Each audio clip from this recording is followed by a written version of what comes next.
Right, ఇక ఇదే అంశానికి సంబంధించి మరింత విశ్లేషణ అందించడానికి ప్రముఖ రాజకీయ సామాజిక విశ్లేషకులు బండారు రామ్మోహన్ రావు గారు ఉన్నారు. Very good afternoon sir. నమస్కారం. సో రామ్మోహన్ రావు గారు, ఈ పాకిస్తాన్ ఇప్పుడు ఏంటో కొత్తగా ఆపరేషన్ టొపాక్ అనేది ఒకటి స్టార్ట్ చేసింది. అంటే గతంలో ఉన్నది, బట్ ఇప్పుడు దాన్ని ఇంకా యాక్టివేట్ చేసి దాని ద్వారా ఇంకేదో చేయాలనేటువంటి ఆలోచనలో ఉంది. అసలు ఏంటి దీని ఆబ్జెక్టివ్ ఏంటంటారు? అంటే మతం పునాదిగా అసలు వజన రోజా గారు, మీకు రాజనీతి ప్రేక్షకులు నమస్కారం. మొదలే అసలు ఆ పాకిస్తాన్ ఏర్పడింది విద్వేషాల పునాది మీద.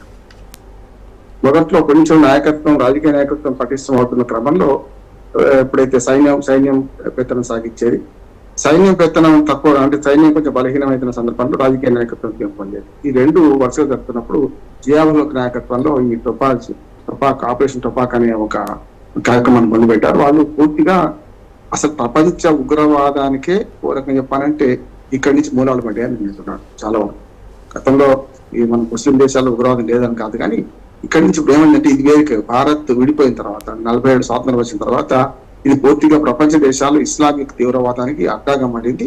అందులో భాగంగానే ఆపరేషన్ టొబాక్ అనేది జియావులో స్టార్ట్ చేశారు. దానికి పునాది ఏం లేదు, మతం విద్వేషాన్ని పుట్టియాలి, మతం మంటలు రేపాలి, దాని ద్వారా జిహాదీ చేయాలి ఉద్దేశంగా. అంటే సామ్రాజ్యవాద విస్తరణ ఉంటది, దాంతో పాటు మత విస్తరణ కూడా ఉంటుంది. ఈ రెండు చేసుకుంటూ పోతుంది. మత విస్తరణ అంటే మతంలోకి చేర్చుకోవడం తప్పు కాదు, మతం మారే అవకాశం ఎవరికైనా ఉంటుంది. కానీ ఇది అట్లా కాదు, ఒక ఉద్యమంగా, ఒక జిహాదీగా మొదలుపెడుతూ స్వర్గం పోతాం అనే దానికి, మీరు జిహాద్కి స్వర్గానికి వెళ్ళిపోతాం, మనం మతం గురించి మరణిస్తే అని మరణించడం కూడా త్యాగంగా భావిస్తూ వాళ్ళు ఆపరేషన్ టొబాక్ ఉద్యమాన్ని మొదలుపెట్టారు. దానిలో ఉద్యమం అనొద్దు, ఒక రకంగా తీవ్రవాద, అతి తీవ్రవాద చర్య అని దానిలో పుట్టిన ఇవన్నీ కూడా ఆయన ఆ తర్వాత ఆ పుట్టించిన దాని నుంచే ప్రభుత్వానికి వ్యతిరేకంగా కూడా తీవ్రవాద సంస్థలు తయారైనాయి.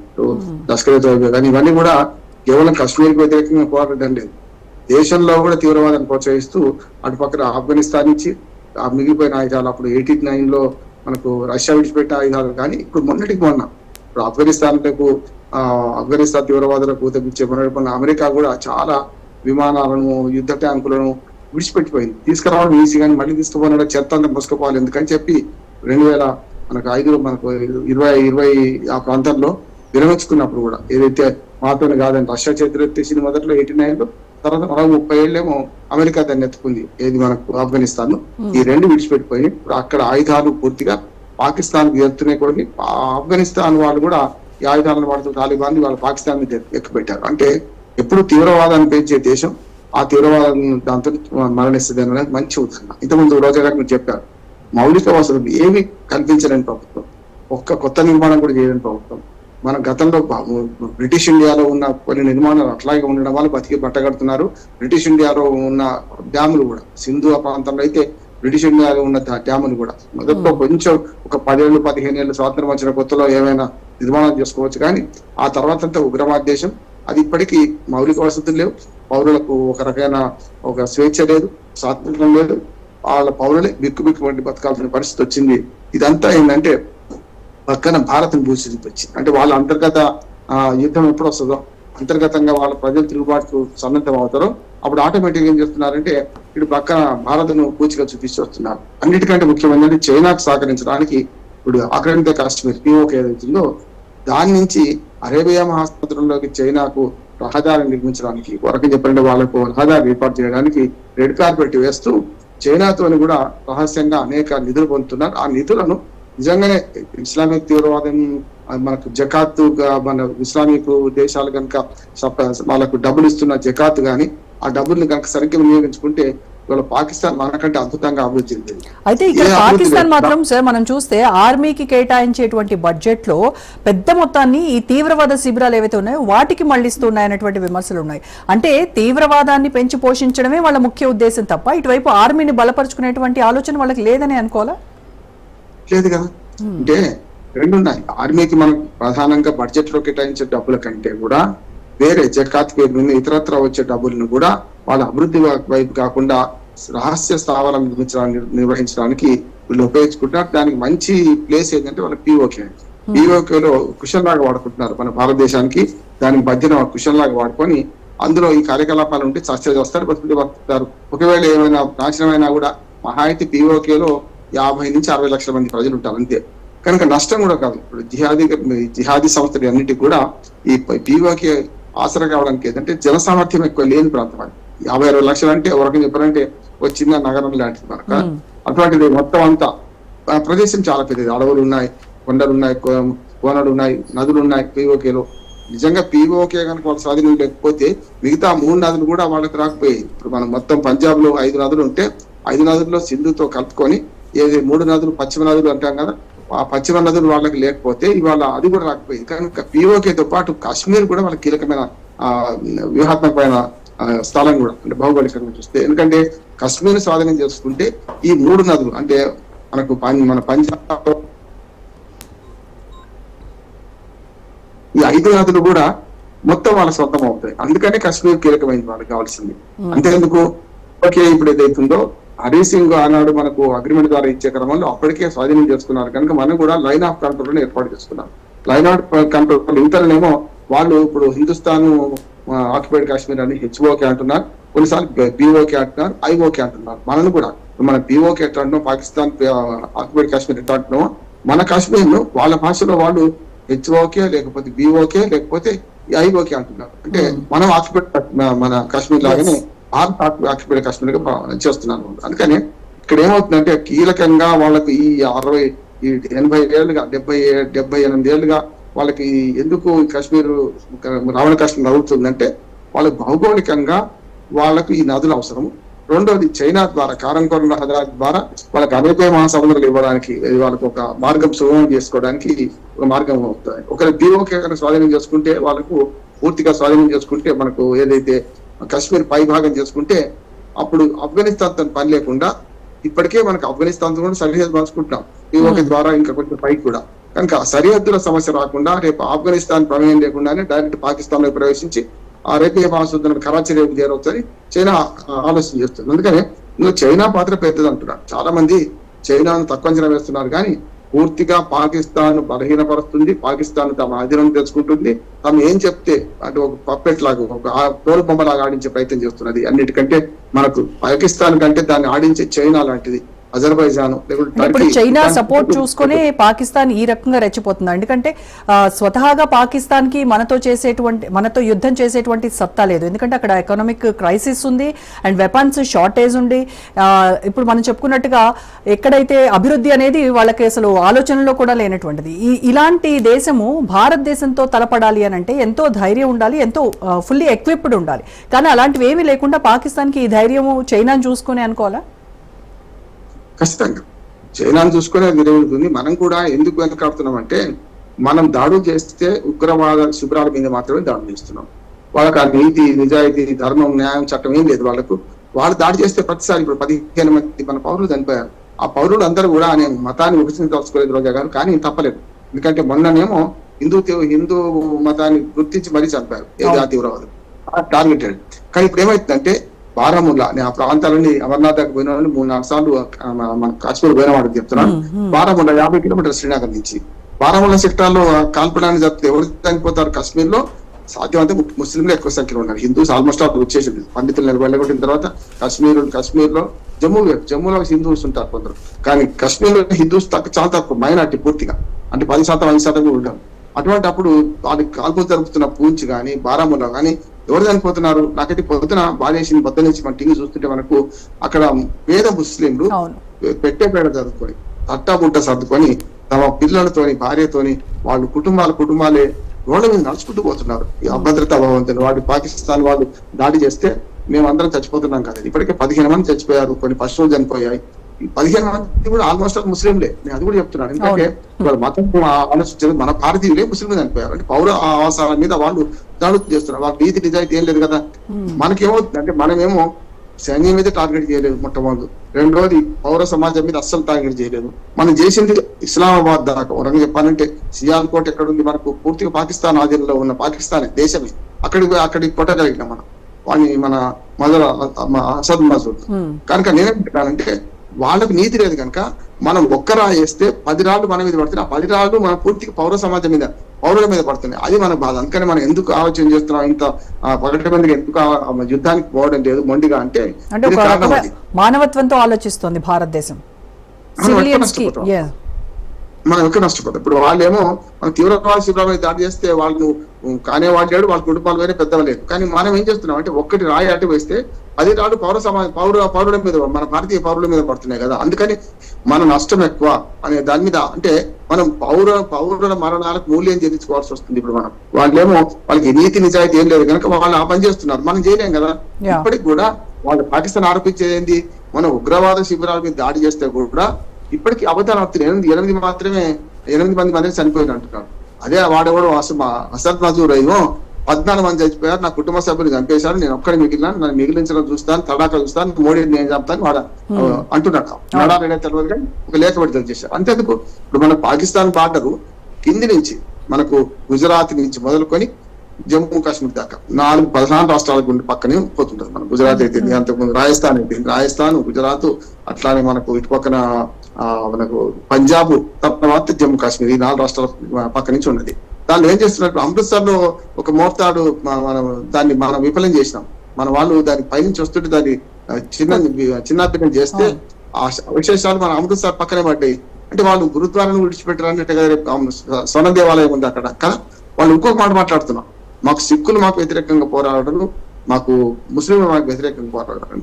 దానికోసం మేము వ్యూహాత్మకంగా మొన్న ఇద్దరిని ఒక సింగ్ అండ్ ఇంకొక అమ్మాయి ఇద్దరిని కూడా ఒక ముస్లిం ని ఒక సిక్ ని పెట్టి నడిపించారు. అంటే వాళ్ళ ఆరోపణలు కరెక్ట్ కాదు. మన దేశంలో ఇంతమంది అసలు నిజంగా చెప్పాలంటే దేశభక్తి ఎక్కువ ఉన్నది. ఒక చెప్పినట్టు సిక్కులు మన పంజాబ్ నుంచి పోయినంత సైన్యం ఇంకెక్కడ సైన్యంలో ఇంత భాగస్వామ్యం మిగతా దేశంలో ఎక్కడ ఉండదు మనకు, మన దేశ సైన్యంలో కూడా. అందుకని అవి చూపించారు. అంతేందుకు అప్పటికి మొదట్లో మనకు 1971 లో యుద్ధం వచ్చినప్పుడు కూడా ఒక ముస్లిం నాయకుడు మన కర్ణాడు మన దానిలో చచ్చిపోయాడు అక్కడికి వెళ్ళి. దానికి అది ఇప్పటికి కూడా మనం జ్ఞాపకం చేసుకుంటాం ఆయన ఎంత త్యాగం చేసినట్టు. అందుకనే సైన్యంలో ముస్లింలు వేరు, సిక్కులు వేరు, హిందువులు వేరు అనే ఒక భాగాన్ని కూడా చేస్తున్నారు. అందుకని ఇప్పుడు నిన్న మన ప్రెస్ మీట్ లో వీళ్ళిద్దరిని ప్రవేశపెట్టడానికి ప్రధానమైన కారణం అదే. కనుక మనం ఏం చేయొచ్చు అంటే ఇప్పుడు అంటే పాకిస్తాన్ ఆక్యుపైడ్ కాశ్మీర్ ను మనకు ఏదైతే పిఓకేను స్వాధీనం చేసుకోవాలని చాలా జాగ్రత్తగా ఆలోచించడానికి ఇదే కారణంలో చెప్పారు. ఎందుకంటే మనం ఒక్కటి పూడి గుడిసెలో ఉన్నాడు, మనం ఇది ఏ వేసినా పోదు, చెంబు తెప్పాలని లేని వాడు ఏ వేసినా కాదు. మనం అట్లా కాదు కదా, పకడ్బందీగా వాడు ఏది వేసినా కూడా మనం నష్టపోతాం. పోనీ పక్కన బలిలా కంటే 4 రాష్ట్రాల పరిధిలో మనకు సరిహద్దులు పంచుకుంటున్నాం, వాడుతుంది 3000 కిలోమీటర్ల సరిహద్దులు పంచుకుంటున్నాం. కనుక అప్పుడు ఏమవుతుందంటే మనకే నష్టం జరిగే అవకాశం ఉంది. అందుకని అంతర్జాతీయ సమాజం ముందు వాడిని ఒంటరిగా నిలబెట్టడానికి మనం ఏం చెప్తున్నాం అంటే మనం వ్యూహాత్మకంగా సైన్యం మీద దాడి చేయలేదు, కానీ ఇప్పుడు సైన్యం మీద కూడా దాడి జరగాల్సి వచ్చింది. అంటే మీరు అన్నట్టుగా ఇప్పుడు ప్రపంచ దేశాల మధ్య పాక్ ను ఒంటరి చేయాలి, పాక్ ను తీవ్రవాదాన్ని ప్రోత్సహించేటువంటి దేశంగా ముద్ర వేయాలి అని అంటే మన ముందున్నటువంటి వ్యూహాలు ఏంటంటారు? ఇప్పటికే మనం దౌత్య యుద్ధం చేస్తున్నాం, 2 ఆర్థిక యుద్ధం చేస్తున్నాం. మన నిర్మలా సీతారామన్ గారు IMF ఫండ్ వాళ్ళ బిల్స్ కాకుండా చాలా పెద్ద ఎత్తున ఒత్తిడి తీసుకొస్తున్నాం. ఇవన్నీ సాక్ష్యాధారాలు సమర్పిస్తున్నాం. అంతే NIA కూడా ఇప్పటికీ కొన్ని సాక్ష్యాలు సేకరించింది. ఇంకా పబ్లిక్ ను కూడా కోరింది. వాళ్ళ పబ్లిక్ నోటీస్ ఇష్యూ అయింది. మీరు ఈ సంఘటన పహల్గామ్ సంఘటనలో ప్రధాన సాక్షులుగా ఉంటే దయచేసి మీ పేర్లు బయట పెట్టము, మీరు మాకు సాక్ష్యాలు అందించండి అని, ఫోటోలు ఉన్నా అందించండి అని చెప్పి వాళ్ళు కూడా కోరిండ్రు. ఒక పక్క ఎన్కౌంటర్లు చేయడానికి భద్రతా దళాలు మన పహల్గామ్ పక్కన అడవుల్లో తిరుగుతున్నారు. వాళ్ళు ఎన్కౌంటర్ కంటే వాళ్ళని పట్టుకుంటే వాళ్ళ వెనక ఉన్నది తెలుస్తుంది. ముఖ్యంగా వాళ్ళు పట్టుకుంటే మనకి లాభం ఏంటంటే 3 పాకిస్తానీ జాతీయులు పూర్తి స్థాయిలో వాళ్ళు ఉన్నారని వాళ్ళని ప్రపంచాన్ని చూపించవచ్చు. మనం గతంలో అటాక్స్ ని బేస్ చేసుకుని కూడా నిషేధిత ఉగ్రవాద సంస్థలు పాక్ లో ఉన్నాయని గతంలో UNO కూడా తేల్చేసింది కదా సార్. అలాంటప్పుడు మరి ఎందుకు చర్యలు తీసుకోలేకపోతుంది పాక్ పైన? వాళ్ళే కదా అది సమస్య. ఇప్పుడు వాళ్ళు కూడా ఉగ్రవాద దాడికి గురైన వారి ట్విన్ టవర్స్ పెంచివేతలు. అంతెందుకు జో బైడెన్ మొన్న ట్రంప్ కన్నా ముందున్న జో బైడెన్ పాకిస్తాన్ అత్యంత ఉగ్రవాద దేశం, దాన్ని ప్రపంచ బహిష్కరించాలని అన్నాడు. ట్రంప్ ఏం మాట్లాడుతున్నాడు, ఇవాళ మాకు 2 మిత్రులే శాంతి చర్చలు చేసుకోండి బాగుండండి ఆయన మాట్లాడుతున్నాడు. అంటే చూడండి, అంటే అమెరికా ఏం చేస్తుంది అంటే రేపు పొద్దున ఐక్యరాజ్య సమితి కూరలు గీకని పామునడం ఏమీ లేదు. అందుకనే మొదటి ప్రపంచ యుద్ధం జరిగిన కొత్తలో ఏదైతే నానాజాతి సమితి వచ్చింది, నానాజాతి సమితి ఉన్నప్పుడు కూడా 2వ ప్రపంచ యుద్ధం జరిగింది. దాంతో ఏం చేశారు, నానాజాతి సమితిని రద్దు చేసి ఐక్యరాజ్య సమితి ఏర్పాటు చేసుకున్నారు. ఇప్పుడు ఐక్యరాజ్య సమితి ఎవరి చేతిలో ఉంటుంది? ఆఖరికి మొన్నదాకా మనీ పరంగా సహాయం చేసిన అమెరికా కూడా తప్పుకుంది. ఇప్పుడు WHOకు నిధులు ఇవ్వమంటుంది. అంటే అసలు మేము అంతర్జాతీయంగా పెద్దన్న పాత్ర నేనే వహిస్తా అంటది అమెరికా. ఇప్పుడు ట్రంప్ వచ్చినాక పూర్తిగా వ్యాపార దృక్పథంతోనే ఐక్యరాజ్య సమితి నిర్వీర్యం చేశారు. అందుకని భద్రతా మండలి కూడా ఒకవేళ ఒక్కటి మాత్రం జరిగింది మన భద్రతా మండలిలో, వాళ్ళు హితవచనాలు పలుకుతున్నారు. పాకిస్తానే తన వేరు తనేది కన్ను తనేది తానే కోరుకున్నది, మా మీద మా ఇండియా దాడి చేస్తున్నది, కొంచెం దయచేసి దీని మీద పట్టించుకోండి, దీని మీద ఇండియాను కంట్రోల్ చేయండి అని ఒక తీర్మానం ప్రవేశపెడుతూ ఆ తీర్మానానికి అనుకూలంగా భద్రతా మండలి సమావేశపరిచింది. భద్రతా మండలి సమావేశంలో 15 దేశాలు ఉంటాయి. ఇప్పుడు 15 దేశాలు ఉన్నాయి.